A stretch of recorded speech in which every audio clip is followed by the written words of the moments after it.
Welcome to my review of The Crew 2. So in this video, I'm just going to go through what I think you need to know.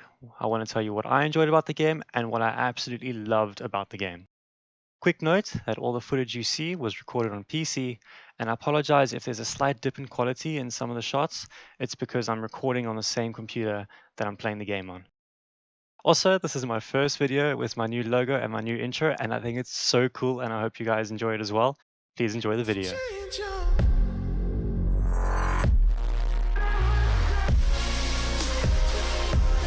So first of all, what I want to talk about is the home area. I know it's maybe not that big of a selling feature for a lot of people, but for me, it was just so cool. You have a room, literally an entire room just for your cars.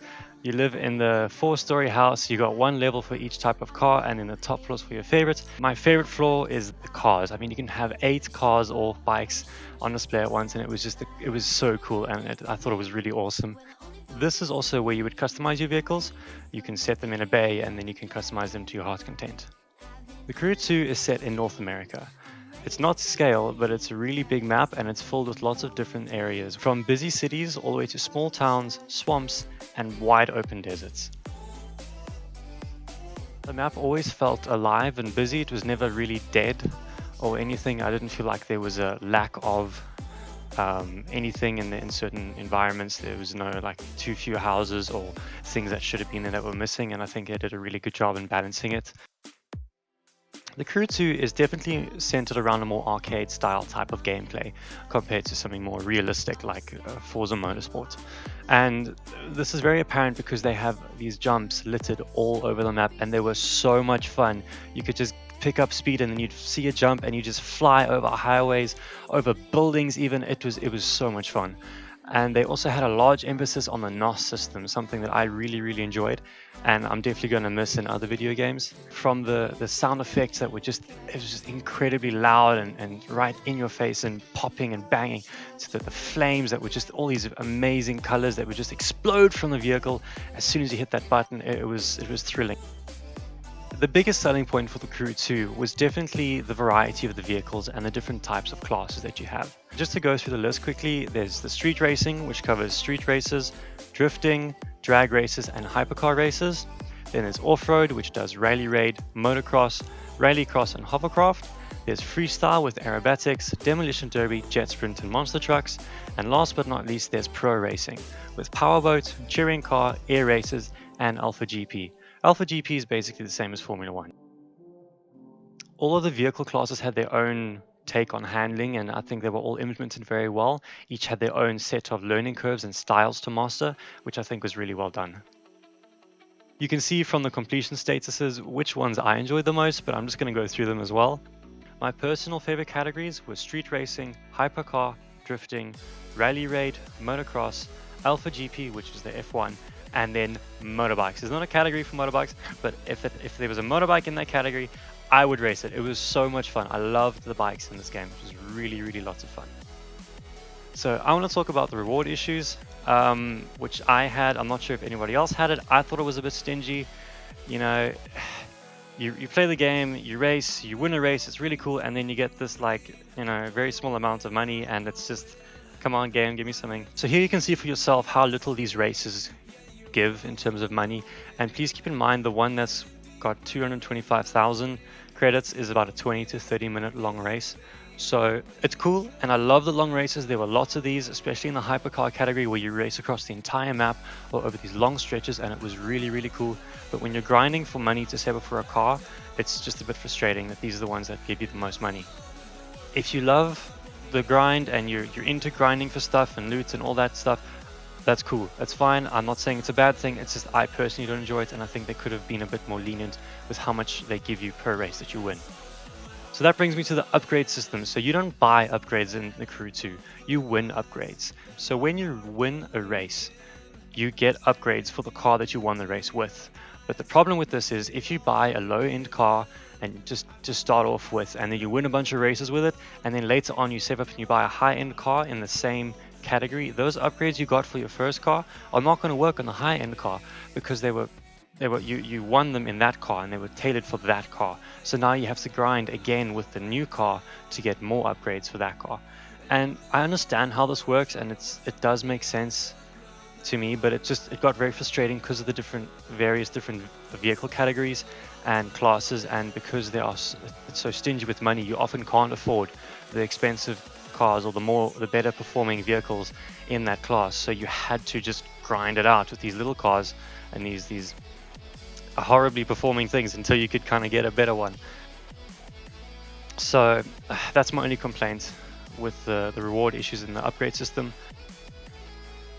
So the way the difficulty works in the game is there's a certain performance number that you have to meet before it recommends that you can partake in that event or that race.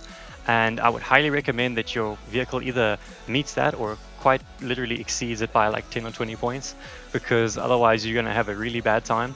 It's all just based on the speed of your vehicle, which to me is, again, it makes sense and I understand it, but it seems a bit lazy and a bit static, and it's very difficult, to when you can't just race better or just know the map better. You just need a faster car, and it's more focused on the grind and less on the player performance, which I'm not a huge fan of it as well.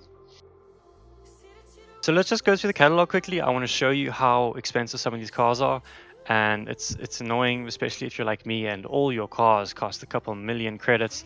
It's really hard to save up for them, especially remember when we keeping in mind that we're winning 15 to 25,000 credits per race, talking about a 3 to 5 minute race here. It's going to take a really long time to save up for that car. Look how expensive these things are, and now you want to buy a couple of them. I don't think I've earned enough money in total in the game yet to afford any of these cars that are a couple million. Like, I'm not even close. We're back home. We're on the top floor. This is where your favorite vehicles are on display. The way you set your favorite vehicle is you can use the pause menu and you can select a favorite for each of the main categories. So one for water, one for air, and one for the road. So I would like to go through my hypercar quickly, my favorite hypercar, and just show you all the different levels of customization that they have in the game. Please keep in mind that not every car can be upgraded or customized this much. Some have more, some have less, some have none at all. Another thing I want to talk about is the community skins. Man, oh man, the community skins are super cool. There's so many, and I often found a lot that I had to pick between because it was just too cool. And I often found I would race a bit on that one, and then I'd go back home and I'd reskin the car because I wanted to try the other one as well. And it was just really well done. It was really easy to use. It didn't cost a lot of credits, and it saved me a lot of time instead of going in and doing my own skins. The performance of the Crew 2 was really good. It looked stunning. It performed pretty well. I just have to say that the mirrors, for some reason, the mirrors are not reflective. Like a foggy mirror, like when you don't clear your windshield in the morning, frost and stuff. It's just frustrating because I don't use my mirrors often in racing games, but when I want to look in my mirror, I want to be able to see my mirror, Obviously, the game does not look as good as Forza Horizon 4. Those guys have been doing this for a lot longer than the guys who made the Crew, but I still think they did a really good job. Very happy with how the game looked. I did have occasional frame rate dips, more often than I would have liked, but that's just how it is. You are also only limited to 30 or 60 frames per second. I understand this is probably made for the consoles as well, and this is why the setting is there, but if you have a higher refresh monitor and you want to go above 60, you're not going to be able to. There's a story? Yeah, okay, right. Sorry, I wrote story. Yeah, I don't know what story there is, but apparently there's a story. It wasn't that important. I don't remember much of it. Yeah, that's all I really want to say about that. The camera mode is really cool. It allows you to go backwards and forwards in time, which is really sick. So you don't have to worry about hitting the corner and then angling the wheels right and hitting the NOS and then entering the camera mode all at the same time while not crashing into anything. You can just do whatever you want to do, and then you can enter the camera mode and go back or forwards in time. Or back in time. You can't go forward you can't predict what you're gonna. You get what I'm saying. So backwards in time, and then you can line up your shot. You can rotate the camera around, and I found this really cool, really useful, and I use it to capture some really, really cool stills. So there are online events that will run for about a week at a time. You can enter races and different challenges, and depending on your performance overall over all the races and challenges for that event, you will get rewards. These rewards include credits, followers, aesthetics, cars even. It's really cool, and I enjoyed a lot of the events. My only complaint is that some of the events require a certain vehicle make, brand, or type to enter, and I didn't have all the vehicles because, as we mentioned earlier, they were all very expensive. So that was a bit frustrating because then you couldn't get all the rewards that you wanted to, even if you maybe could have done the challenges. So to conclude, The Crew 2 was an amazing game. I had a lot of fun with it. I really enjoyed it. I don't regret my purchase, and they did a really good job at what they set out to do, which was to have a variety of vehicle types and classes, which all handled differently and were all equally challenging in their own category. I would recommend it to anybody who's interested in anything with an engine, or if you just like racing, or you just get it for the planes or the boats. It was really cool. I enjoyed it and I would recommend it. Thank you very much for watching. Please leave a like if you enjoyed the video, hit the subscribe button, and stay tuned for more reviews coming soon.